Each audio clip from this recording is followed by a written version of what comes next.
በስመ አብ ወወልድ ወመንፈስ ቅዱስ አሐዱ አምላክ አሜን። በስመ አብ ወወልድ ወመንፈስ ቅዱስ አሐዱ አምላክ አሜን። በስመ አብ ወወልድ ወመንፈስ ቅዱስ አሐዱ አምላክ አሜን። ሰላም ዝድራለሉ እግዚአብሔር ከመይ ትዕሉ ከመይ ተምስዩ መጋቢት 5 መዓልቲ ዕረፍቱ ንጻድቕ አቡነ ገብረ መንፈስ ቅዱስ ዘዝቅላ እዩ። ናይ ጻድቃን መዘከርታ ንበረከት እዩ። ምሳሌ ምዕራፍ 10:7 ሎሚ መዓልቲ ተኣምራቱን ትሩፋቱን ከም ሰማይ ከዋኽብቲ ዝበዝሐሉ ናይ እግዚአብሔር ምሕደሪ ዝኾነ ሕሩይ ጻድቕ ቅዱስ አቡነ ገብረ መንፈስ ቅዱስ ዓዲ ኔሳ ዝበሃል ኣብ ግብፂ እዩ። ኣቦኡ ስምዖን ኣዲኡ ድማ ኣቅላስያ ይበሃሉ። እግዚአብሔር ዝፈርሑ ሰባት እዮም። ተጋዳላይ ባህታዊ ገዳማዊ አቡነ ገብረ መንፈስ ቅዱስ ናይ ዕረፍቱ በዓል መዓልቲ መዘከርታ እያ። እዚ ቅዱስ ኣቦና በቲ ዝተወለደላ ዕለት ግሩም ዝኾነ ክኸውን እዩ ኢልካ ዘይተሓስቦ ካብ ኣዲኡ ሕቑፊ ወሪዱ ካብ ጸልማት ናብ ዝገርም ብርሃን ዘውፅኣኻኒ ንኣብ ንወልድ መንፈስ ቅዱስ ምስጋና ይግባእ እናበለ ናጋስተ ዓለም ስላሴ ሰጊዱ ምስጋና ኣቕሪቡ እዩ። ህፃን አቡነ ገብረ መንፈስ ቅዱስ 3 ዓመት ምስ ኮነ ናይ እግዚአብሔር ተላኣኺ ቅዱስ ገብርኤል ካብ ሰማይ ወሪዱ ህፃን አቡነ ገብረ መንፈስ ቅዱስ ካብ ኣዲኡ ኣቅላስያ ሕቑፊ ኣልዒሉ ናብ ብዙሓት ባህታውያን ገዳማውያንን ወሲዱ ኣብ ኣፍ ደገ ኣቐመጦም።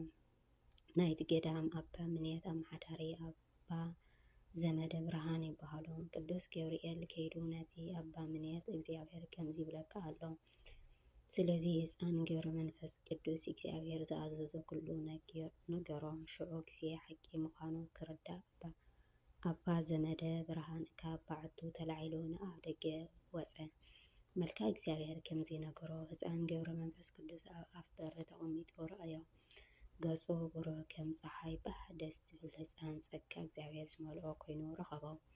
ብጣዕሚ ደስ በሎ ድማ እግዚአብሔር ኣመስገነ ሰገደ። ነቲ ህፃን ኣልዒሉ ሰዓሞ ሓቂፉ ናብ መዓቱ ኣእተዎ። ብፍቕሪ ብፈርሃ እግዚአብሔር ብስነ ስርዓት ኣዕበዮም። ቤተ ክርስቲያን ዝተቐበሎም ኩሎም ናይዳ ብፍርሃት እግዚአብሔር ብሰናይ ስርዓት ኣዕበዮ። ናይ ዳዊት መዝሙርን መጽሓፍቲ ነቢያትን ቤተ ክርስቲያን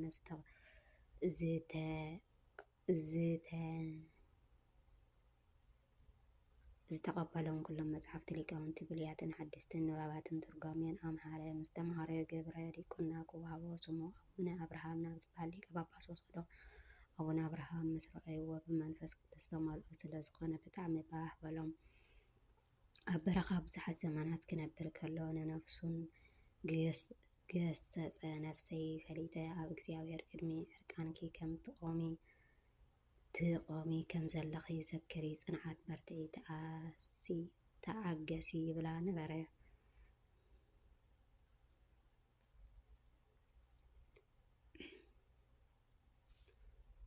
ቆርበቱ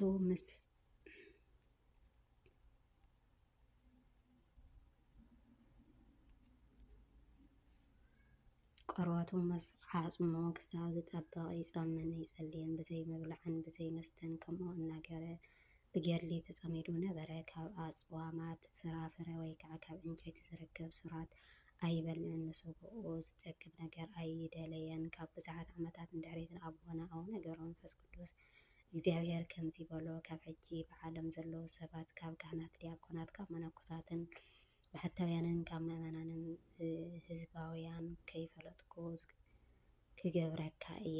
ከማኻ ዝበሉ ባህታውያን ተዘይኮይኖም ጥራይ ባዕልኻ ብርእስኻ ፍቓድካ እምበር ተዘይፍቂድካ ሓደ ሰብ ኣይከርኤካን እዩ በሎ። ናሃተይ ተላእኽቲ መላእክቲ ክጥይቑኻ እዮም። ንጉዕዞኻ ዝኸውን ድማ ዓምደ ብርሃን ወይ ከዓ ሰረገላ ብርሃን ይኹነልካ። ክትበጽሖ ዝደለኻ ሰፈር ኩሉ ምብጻሕ ትኽእል ኢኻ። ንዓይ ክትርኢ ተደሊኻ ብዝደለኻዮ ሰዓት ካብ ኣቦይ ካብ መንፈስ ቅዱስን ብሓባር ብሰለስትነትን ብሓድነትን ክትርእየኒ ኢኻ። ሕጂ ናብ ኢትዮጵያ ምድሪ ከይድ ኣብኡ ከዓ ኣብኡ ካብ ሓጢኣት ዝተዋፅኦም ነፍሳት ኣለዉ። ካብ ነዚኦም 60 ኣናብስትን 60 ኣናብርትን ብቅድሚኻን ብድሕሪኻን ዓጂቦምካ ናብ ኢትዮጵያ ምድሪ ክትጓዓዝ ኢኻ። ናይ እግዚአብሔር ተላኺ ቅዱስ ገብርኤል ምስ ኣናብስትን ምስ ነብርታትን ብሓባር ብነፍሲ ሰረገላ ተሸኪሞም ይመርሑኹም እዩ ናብ ምድሪ ከቢድ ኣብፅሖም። ቀፂሉ ድማ ናብ ፍሉይ እምባ ናብ ደብረ ዝቕላ ገዳም ወሰዶም። ኣቡነ ገብረ መንፈስ ቅዱስ ኣጋንንቲ ካብ 4 ማዕዘን ዓለም ተኣኪቦም እናመፁ ብመዓልቲ 3000 እስካብ 7000 ዝኾኑ መምፃእ ብሰይፊ መንፈስ ቅዱስ ገይሮም ይወግእዎም ነይሮም። ካብኡ ንድሕሪት መድሃኒ ዓለም ኢየሱስ ክርስቶስ መፅኡ ኣብ ባሕሪ ወሰን ቆመ ንኣቡነ ገብረ መንፈስ ቅዱስ ቃል ኪዳን ሃቦ። ኢትዮጵያ ብሞልኣ ምሒረልካ ኣለኹ ተልዓል ካብ ባሕሪ ውፃእ በሎ። ኣቡነ ገብረ መንፈስ ቅዱስ ካብ ባሕሪ ኣውፅኦም ኖ ሰይጣን ከም ቁሪ መሲሉ መፅኡ ክልተ ዓይኑ ናብ ሰማይ ብኣእዳው ኣንቃሪሩ ኩሉ ረኸብዎ።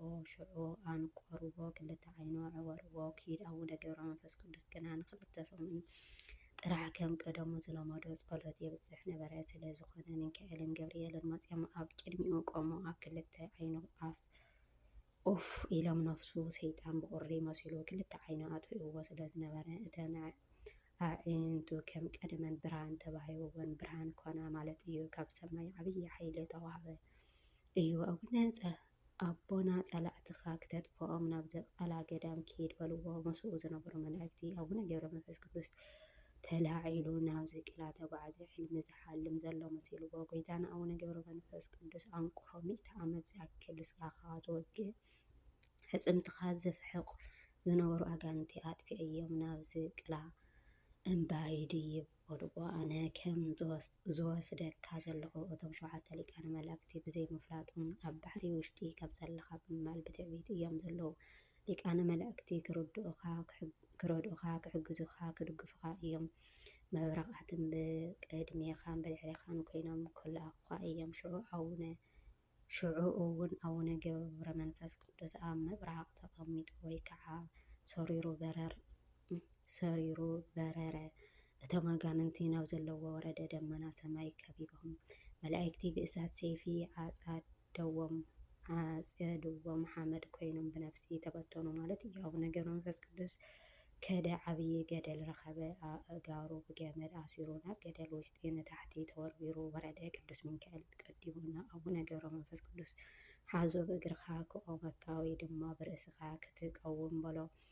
ኣቡና ባዕለይ ክቀውም ግደፈኒ በሎ። ገደፉ መንከዱ ካብኡ ባዕሉ ቆይሙ ብኣስናኑ እምኒ ነኺሱ ክሳዕ 30 ሜትሮ ነበረ። መዓንጡኡን ሓንጎሉን ኩሉ እናፈሰሰ ተወዲኡ ሙሉእ ኣካሉ ከም ዕንፀይቲ ኮነ ማለት እዩ። ካብ 30 ዓመት ንድሕሪት ጎይታናን ኣምላክናን መድሓኒትናን ኢየሱስ ክርስቶስ ንኣቡነ ገብረ መንፈስ ቅዱስ እናበለ 3 ግዜ ፀወዖ። ንሱ ኣለኹ ፈጣሪየ በሎ። ጎይታ እቶም ሓርቲ ምሒረልካ ኣለኹ በሎ። ሽዑ ግዜ ነኺስዎ ዝነበረ እምኒ ገዲፍዎ ተለዓለ። ኣስናኑ ኣብቲ እምኒ ተጣቢቑ ቀረ። መንፈስ ክንፊ ተዋሂብዎ እናበረረ ናብ እግዚአብሔር ቅድሚ ከደ። ጎይታይ እንተምሒርካለይ እዞም ሰባት እዚኦም ዳግማይ ካብ ሞት ኣተሲእኻ ክጥመቑ ክርስቲያን ክኾኑ ፍቀደለይ ኢሎም ለመኖ። እግዚአብሔር ድማ ዝሓመመ ክትፍውስ ዝሞቱ ክትተንስኡ ስልጣን ተባሂብካ እንድዩ በለ። ኪድ ሕጂ ናብቶም ዝሞቱ ሰባት ከድካ ብመስቀል ምልክት ኣማዕቲብካ ሂወት መድሓኒት ዝኾነ ብስመይ ኣልዕሎም በሎ። ሽዑ እዋን ናፍቶም ሞታም ከይዱ ተስኡ ብእግዚአብሔር ስም ኢሉ ባረኾም ቀዲሶም ኩሎም ሞታን ብቅፅበት ተስኡ ጥምቀት ክርስትና ኣጠሚቑ ክርስቲያን ገይርዎም ከደ። ኣቡነ ገብረ መንፈስ ቅዱስ ካብዚ ዓለም ዝዓረፈሉ ሰዓት ምስ በፅሐ እንሆ ናይ ክብሪ በዓል ገዛ ጎይታናን ኣምላክናን መድሓኒትናን ኢየሱስ ክርስቶስ ተገለጠሉ። ስምካ ዝፀውዐ ተዝካርካ ዝዘከረ መዘካርትኻ ዝገበረ እስካብ 15 ትውልዲ ክምሕረልካ እየ ዝብል ቃል ኪዳን ሃቦ። ኣብ ዓዲ ዝተወለዱ ግብፂ ን300 ዓመታት ምስ ተቐመጡ ናብ ኢትዮጵያ ክኸዱ ቅዱስ ገብርኤል ነገሮ። ብነፍሲ ሰረገላ ፅዒኑ ናብ ምድሪ ከቢድ ኣብፅሖ። ኣብ ዘቕላ ኣብ ምድረ ከብዳን ካልኦት ቦታታትን ኢትዮጵያን እናተዘዋወሩ ን262 ዓመታት ነበረ። ኣቡነ ገብረ መንፈስ ቅዱስ ናይ ዕድሚኡ ዘመናት 562 ዓመት ምስ ኮነ ብሰላም ብፍቅሪ ዓረፈ። ጎይታናን ኣምላክናን መድሓኒትናን ኢየሱስ ክርስቶስ ነፍሱን ተቐቢሉ ሓቂፉ ድማ ሰዓሞ ብሊቃነ መላእክቲ ምስጋና ዝማሬ ቅዱሳን ጸሎት ምስጋና ልመና ናብ ሰማይ ሰማያት ዓረጎ ናይ ብፁዕ አቡነ ገብረ መንፈስ ቅዱስ ጸሎትን ልመናን አማላጅነት ምስ ኩላትና ህዝበ ክርስቲያን ትኹን እግዚአብሔር አምላክና ምሕረቱ ይጠምተና ይቁርጡ ይደግፈና ንንስሐ ዝኸውን ዕድመ ይሃበና አሜን። ወስብሐት ለእግዚአብሔር ወለወላዲቱ ድንግል ወለመስቀሉ